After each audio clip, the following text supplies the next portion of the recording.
Lorsqu'on tombe, ce n'est pas de la faute du pied. Proverbe chinois.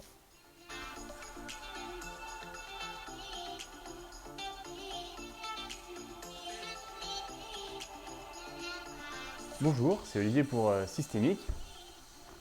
Aujourd'hui, 16e jour de notre défi 30 vidéos 30 jours, je vais résumer un livre passionnant, le livre de Michel Odoul, Dis-moi où tu as mal, je te dirai pourquoi. Donc, c'est un livre qui parle de psycho-énergétique et qui dit, le deuxième titre, c'est « Les cris du corps sont les messages de l'âme ».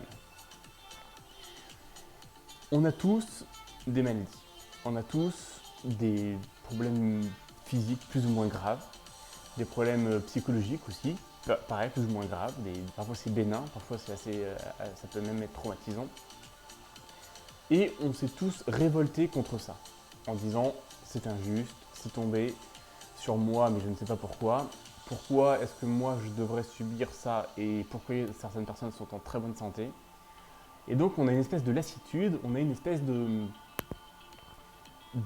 haine, de revanche, de mal-être par rapport à toutes ces maladies qui nous tombent dessus. Et on aimerait se révolter, on aimerait dire voilà, je ne comprends pas pourquoi c'est moi et pourquoi c'est pas quelqu'un d'autre. Et ça t'est souvent arrivé, cet état de lassitude, cet état parfois même de dépression en fait. C'est-à-dire qu'on se dit, qu'est-ce que j'ai fait? Pourquoi moi? C'est injuste, j'avais pas mérité ça. Voilà. C'est tous ces points que on est tous passés par ces points-là en fonction des diverses maladies qu'on a eues, qui sont bien sûr plus ou moins graves, même si on a une simple grippe ou on a un simple rhume, on est suffisamment handicapé pour vraiment refuser cette situation et être énervé ou vraiment se rebeller contre cette situation.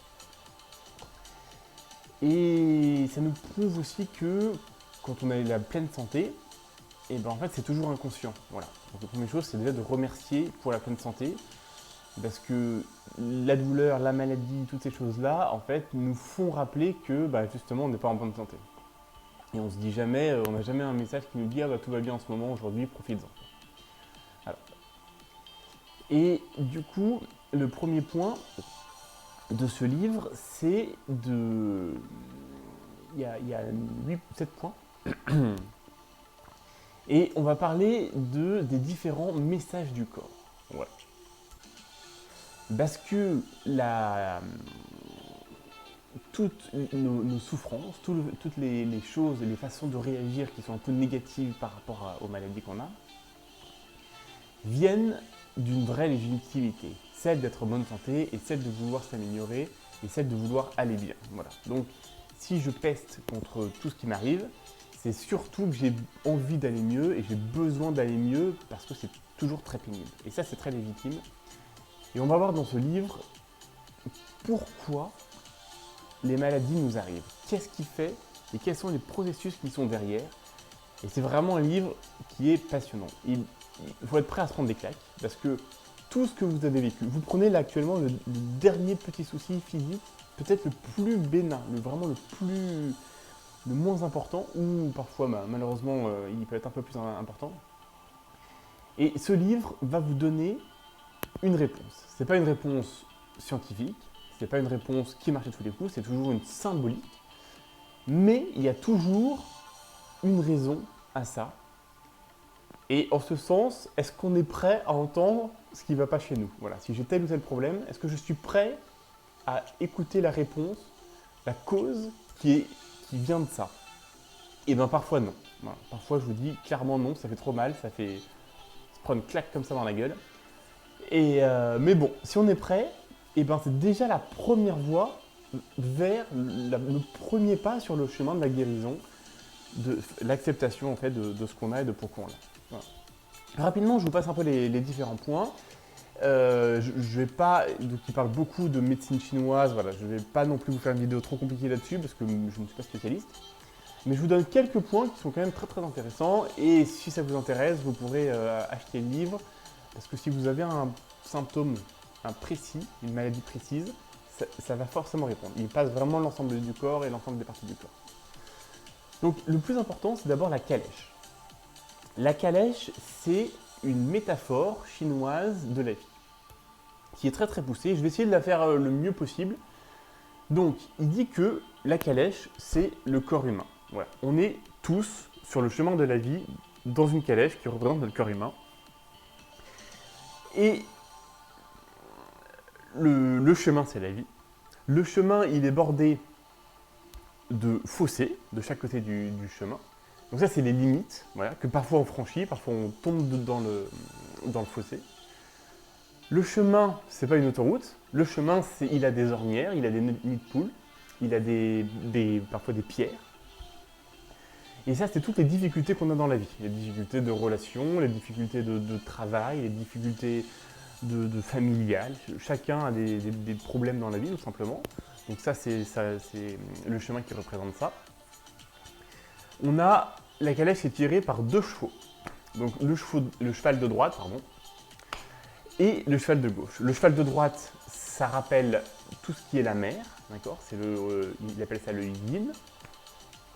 Et le cheval de gauche, c'est le père. Donc on est tiré par les 2 chevaux. Parfois, il y en a un qui nous tire un peu plus, d'autres qui nous tirent un peu moins. Il y en a un qui nous empêche d'avancer, l'autre qui nous empêche d'avancer aussi. Ça va dépendre en fait de notre avancement dans la vie et de où est-ce qu'on en est. Il parle aussi du cocher. Le cocher, ou il appelle ça aussi, il y a beaucoup de maîtres de vie, il a beaucoup de termes qui sont différents. Là, c'est il appelle ça aussi l'ange gardien, par exemple. Ça, c'est la personne, l'être spirituel, qui est à côté de nous et qui nous donne des indications sur notre vie. Dès qu'on fait quelque chose de mal, dès qu'on fait quelque chose qui n'est pas aligné à nous, qui n'est pas bon pour nous, on reçoit un message. Voilà. Donc, toute cette métaphore, en fait, est extrêmement vraie dans la vie, y compris, et c'est surtout pendant qu'on a des problèmes. Quand on a des problèmes, c'est tout simplement qu'il y a du brouillard dans notre vie, où il y a un virage sur le chemin de la vie, et le cocher nous prévient par des petits signes, parfois vraiment imperceptibles, de l'imminence du danger. Et nous, soit on a peur, soit on refuse d'écouter cette petite voix, et donc on va foncer et on va se prendre le mur, ou on va aller tout droit dans le virage, ou on va casser, on va aller dans le fossé. Voilà. Pour aller plus loin dans la métaphore, il utilise les 4 roues de la calèche. Les 2 roues de devant, c'est nos 2 bras. Et les 2 roues arrière, c'est nos 2 jambes. Donc parfois, il arrive qu'on puisse casser une roue où elle a un problème de roulement, par exemple, et on ait des fractures ou on soit abîmé sur ces différents points. Moi, je trouve que cette métaphore est très sympa et surtout, elle est très pertinente, en fait. On voit vraiment qu'il la pousse vraiment très très loin, mais il explique que toutes nos difficultés dans la vie peuvent être représentées par ce chemin de vie et par les différents événements de notre vie qui est parfois chaotique. Voilà. Un chemin peut être chaotique, comme une vie peut être chaotique. Et ce qui est très important, c'est d'en avoir conscience. Parfois, par exemple, la vie est tellement dure que la roue se casse, comme ça on est obligé de se poser. Voilà, une fois que vous avez cassé votre bras, cassé votre jambe ou une cheville, lui il dit que c'est la roue qui s'est cassée, et ben on est obligé de s'arrêter. Voilà. Si on n'a pas écouté suffisamment le cocher, l'ange gardien, et ben parfois il prend des mesures draconiennes pour nous forcer à nous arrêter. Et un burn-out par exemple, ben voilà, il y a des moments où la vie nous force à nous arrêter. Et c'est parce qu'elle nous a envoyé plusieurs signes et nous ne les avons pas écoutés. Des signes de fatigue, de maux de tête, de peut-être beaucoup d'émotions négatives par rapport au travail qu'on avait actuellement, des difficultés aussi personnelles qui se rajoutaient dans ces difficultés professionnelles. Et en fait, si on ne prend pas le temps de se poser à certains moments, d'écouter son corps, de vraiment s'écouter soi-même, et ben en fait les messages sont de plus en plus forts. Et c'est pour ça qu'on arrive ensuite à des vraies difficultés et à des crises, quoi. Donc ça, c'était le premier point. Le deuxième point, c'est le mode de communication. J'ai un peu d'en parler. Il y a 3 types de modes de communication du corps et ils sont graduels. Ils sont vraiment croissants. Les premiers, c'est les tensions, les actes manqués, les émotions. Tous ces points-là nous renseignent sur notre chemin de vie, où est-ce qu'on en est, nos difficultés actuelles ou futures. Par exemple, si vous faites un acte manqué, si vous vous tapez par exemple le pied dans une porte, si vous vous faites mal, si vous vous mordez la langue par exemple, c'est tous ces petits points-là qui ne sont pas graves, mais qu'on n'a pas tendance à écouter. Et pourtant, eh ben, c'est déjà des signaux pour dire qu'il y a quelque chose qui ne va pas, ou il y a quelque chose qui n'est pas accepté, il y a quelque chose qui est mal vécu. Par exemple, si vous vous mordez la langue ou vous mordez la joue, ça fait très très très mal, et on ne pense pas à ce moment-là à se dire qu'est-ce que je viens de dire, qu'est-ce que je viens de penser. Et parfois, c'est une pensée qu'on vient de... On vient de penser quelque chose, on vient de dire quelque chose qu'on n'assume pas, qu'on a peur d'assumer, voilà. Et c'est en fait, c'est tous ces petits détails-là. Si j'ai une petite douleur à mon genou, si j'ai une petite douleur à ma cheville, ou si j'ai une petite douleur un peu n'importe où, qui est parfois passagère en fait, ça va être juste soit quelques jours, soit... Eh ben, se poser sur ce point-là peut nous aider. Alors, c'est vrai que par exemple, on peut avoir aussi, quand on fait du sport, on peut avoir des douleurs aussi qui sont dues au fait qu'on fasse trop de sport, etc. Donc ça, c'est voilà, tout n'est pas psychologique, mais et tout n'est pas vrai aussi, c'est-à-dire que c'est que des symboles. C'est pas parce que j'ai tout de suite mal, si j'ai une douleur au genou, que je vais me casser le genou dans 3 jours, etc.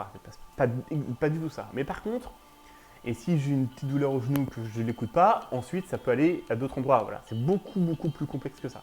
Mais quand même, à chaque fois, c'est des signes, c'est des petits signaux qu'il faut écouter. Le deuxième, donc si on n'a pas écouté cette première couche en fait, de signal, la deuxième, un peu plus grave, c'est les traumatismes. Alors ça, les traumatismes, ça va être un choc, je vais tomber, une fracture, par exemple, je vais me casser un membre, une entorse. Voilà, si j'ai une entorse à la cheville, c'est que j'ai peut-être, le corps va un peu plus loin dans son message. Il est un peu plus direct parce que toutes les premières parties, on ne les a pas écoutées, on a passé à travers à cause de soit la vie, soit l'urgence de la vie, soit notre surdité à ces messages-là.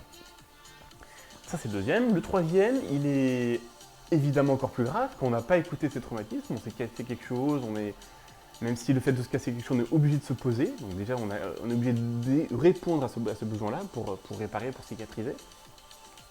On remarque aussi dans les traumatismes, ils se résolvent tout seuls, c'est-à-dire qu'un traumatisme, un choc, une cicatrice, une blessure, voilà, on est obligé de se poser, mais la guérison vient du corps, comme toujours, mais surtout elle vient toute seule, il suffit de se poser pour guérir. Et enfin, le troisième point, c'est la maladie. Et là, si on n'a pas écouté plusieurs fois tous les traumatismes qu'on a eus du corps, et bien là, on arrive à la maladie qui se déclenche. Et là, bah, évidemment, c'est beaucoup plus grave. Ça se demande un soin extérieur, même si c'est toujours nous qui guérissons. On a besoin parfois de l'avis d'un médecin, du chirurgien, on a besoin de comprendre aussi ce qu'on a vraiment, de faire un diagnostic sur la maladie. Et c'est évidemment beaucoup plus grave. Voilà. Comme on n'a pas écouté le corps, et bien tout simplement, le corps a augmenté, est passé à l'étape supérieure dans l'intensité en fait, du message, tout simplement. Voilà. Alors, il y a aussi quelque chose qui est très important dans ça et qui peut beaucoup nous aider dans la vie, c'est l'effet miroir. L'effet miroir, on voit chez les autres ce que nous sommes, en fait. Voilà. Et parfois, on est insupporté, on ne supporte pas quelque chose. Si on ne supporte pas quelque chose chez les autres, c'est exactement ce qu'on ne supporte pas chez nous. Et ça, c'est très très important, ça fait très mal aussi. Mais c'est très instructif. Voilà. Si quelqu'un a un mauvais comportement et que ça ne vous touche pas, Et bien tout simplement, c'est parce que vous avez résolu ce point vous, ça n'est pas un problème pour vous. Voilà, parce que vous faites déjà bien la chose, ou vous la faites mal, mais ça n'interfère pas avec vous. Par contre, si quelque chose vous insupporte chez quelqu'un, n'importe quel comportement, et ben ça dit que justement ce point-là n'est pas résolu chez vous. Et que vous avez exactement le même problème, voire en pire. En fait. Donc ça c'est très important. Ça peut être un moyen de se comprendre et d'écouter aussi notre corps de façon un peu plus subtile. Et surtout de comprendre les autres. De comprendre les autres et de ne plus les juger, de vraiment... Voilà, je supporte pas ce comportement, c'est son problème. C'est pas la peine de lui dire et d'aller essayer de changer cette personne. D'abord, je vais changer ce comportement en moi et je vais changer ce qui m'insupporte en moi. Voilà. Mais l'autre va être le moyen de le révéler. Le quatrième point, là j'en suis, c'est le yin et le yang. Donc évidemment, ça c'est très chinois, ça vient du Tao. Et ça nous permet, sur la latéralité du corps, droite-gauche, de comprendre ça donne une clé de plus dans la compréhension de nos maladies, de nos problèmes. Comme je l'ai dit, à droite, c'est la mère, et à gauche, c'est le père. C'est même plus compliqué que ça, parce qu'il parle aussi d'avant la naissance et d'après la naissance. Ça s'inverse, c'est très très compliqué. Et puis surtout, c'est très progressif. C'est pas on-off, c'est-à-dire que à droite, c'est le yin, c'est-à-dire l'influence de la mère, tout ce qui est maternel, et à gauche, c'est le père. Donc si j'ai un problème à l'épaule droite, ça va avoir un rapport avec la mère. Mais c'est plus compliqué que ça aussi, parce que ce qui est à droite de la droite, c'est la mère, mais ce qui est à gauche de la droite, c'est le père. Voilà. Donc, si je mets mon bras comme ça, tout mon bras droit est côté maternel, mère, mais ici, c'est plus à gauche que le poignet, par exemple, donc c'est plus le père que la mère, etc. Oui, donc c'est vraiment que des proportions et c'est jamais on-off, c'est jamais manichéen. Mais ça nous permet quand même de savoir, vous, je vous pose la question, quel est votre dernier traumatisme? Quel est au dernier endroit où vous vous êtes fait mal? Et ben voilà. Et ben, si c'est à droite, il y a plus de chances que ce soit dû à quelque chose de la mère qui a été mal vécu, qui a été non accepté, qui s'est mal passé. Ça peut être très ancien, ça peut être assez récent, en fonction de la gravité de la chose. Et si c'est plutôt sur la gauche, et ben c'est peut-être le père, voilà, une relation par rapport au père qui est pareil, non acceptée, ou mal vécue, des traumatismes anciens ou récents. Mais c'est très important en fait de savoir, et ça nous permet en fait, c'est des indications sur où est-ce qu'on a à travailler. Ensuite, alors après, il parle de tout, il rebalance, il parle du corps humain en général, et il parle de chaque point du corps, de chaque membre. Voilà. Je ne vais pas vous faire toute la liste, parce qu'on en a pour trop longtemps. Ce livre est vraiment super, je vous conseille vraiment de le lire. Si vous avez si vous êtes vraiment dans une démarche de guérison et que vous voulez vraiment dépasser le premier point qui est de se dire j'ai mal, je vais chez le docteur et j'ai plus mal, voilà. Si vous voulez dépasser ce point-là, vraiment c'est un livre passionnant. Mais quand même, je vais juste vous dire deux points, le membre inférieur et le membre supérieur. Donc les membres inférieurs, donc du bassin jusqu'aux pieds, ça traite de tout ce qui est la relation. Voilà. La relation par rapport à vous, la relation par rapport aux autres. Et plus c'est bas, donc dans les pieds, plus c'est réel, et plus c'est haut, plus c'est des croyances, plus c'est profond. Donc le bassin, les cuisses, les hanches, tous ces trucs-là, c'est vraiment si vous avez des problèmes ici, c'est vraiment des problèmes relationnels par rapport à vous assez profonds. Voilà. Et puis plus on descend, plus on arrive aux genoux et aux pieds, moins c'est profond entre guillemets, c'est-à-dire que plus c'est en relation par rapport aux autres et dans la réalité de tous les jours. Et le membre supérieur, le membre supérieur, lui, ça va être plus être dans l'action. Simplement parce que quand on fait quelque chose, c'est avec nos mains, avec nos bras, avec nos épaules. Et plus vous allez loin aussi, pareil. Au début, par exemple, si vous avez mal aux épaules, vous allez être dans Vous allez avoir du mal à définir vos projets, vous allez avoir du mal à vous mettre à l'action. Et au fur et à mesure que vous avancez, ça va être la difficulté de passer à l'action, mais de façon de plus en plus réelle. En fait. Si par exemple vous avez du mal à commencer un projet, et ben c'est vraiment vous pouvez avoir mal au doigt ou mal au poignet. Voilà, c'est très sommaire, mais en fait, dans ce bouquin, ça a été analysé point par point et il est vraiment très très intéressant. Dès qu'il parle d'une partie du corps, l'épaule, il va décrire l'épaule, comment elle interagit dans le corps, à quoi elle sert entre guillemets de façon un peu énergétique, donc de façon chinoise, quoi, par rapport à la médecine chinoise. Et il va tout de suite dire les mots, M-A-U-X évidemment, les mots de l'épaule, et il va dire d'où ça vient et surtout qu'est-ce que ça révèle. Voilà. Alors, un dernier point très très important, c'est l'absence de jugement. C'est-à-dire que on pourrait se dire, oui, bon alors j'ai mal, c'est à cause de ça et c'est à cause de ça. Et c'est à cause parce que j'ai un problème avec mon père, ma mère ou mon boulot. Et c'est très très important de ne pas rester à ce niveau d'explication. C'est-à-dire que oui, c'est une explication, mais elle n'est pas sûre à 100%. Elle n'est pas vraie, c'est-à-dire que c'est un symbole.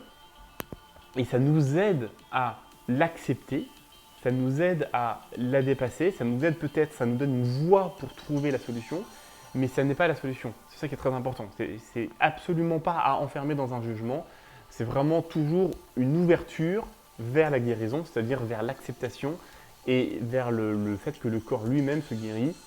C'est très très important, hein. Surtout ne pas prendre ça comme une liste en disant « bon, moi j'ai telle pathologie, c'est dû à ça, ça et ça, c'est de la faute de machin, etc. » Voilà. Premier point. Et dernier point, c'est la conclusion. La conclusion, donc je viens juste d'en parler, mais la conclusion, c'est l'acceptation. Tous ces points-là nous aident à comprendre ce qui se passe dans le corps. Et pour comprendre ce qui se passe dans le corps, on a besoin de signes, de plus ou moins importants. Le mieux, c'est de comprendre le plus tôt possible, comme ça, eh ben, les dégâts sont les moins graves, les moins impactants. Et on arrive à la fin à l'acceptation. Et l'acceptation, ça vient de l'écoute de soi et l'écoute du corps. Voilà. Et une fois qu'on écoute au plus tôt tous ces points-là, on va être en mesure de les accepter par différents moyens, par des moyens corporels, des moyens peut-être psychologiques, des moyens, il y a plein de façons spirituelles, il y a plein de moyens d'accepter ces points-là. Et si on les accepte, eh ben, on va éviter d'aller plus loin et d'aller vers des choses qui pourraient être beaucoup plus handicapantes, comme soit des traumatismes, soit des maladies. Voilà, c'était Olivier pour Systémique. J'espère que cette vidéo t'a plu. Je te conseille vraiment ce bouquin. Il fait mal parce que tu prends le dernier truc que tu as eu et paf, tu te prends une claque. Après, tu reprends celui que tu as eu avant et tu prends une claque. Même les petits trucs. Faut être très très ouvert d'esprit. Mais bon, ça, je ne doute pas du tout de votre ouverture d'esprit. Je vous souhaite vraiment du courage et de l'énergie sur cette voie-là. N'hésite pas à t'abonner et n'hésite pas à partager et à liker la vidéo, c'est très très important, ça me fait très plaisir. Passe une bonne journée et à demain pour une nouvelle vidéo.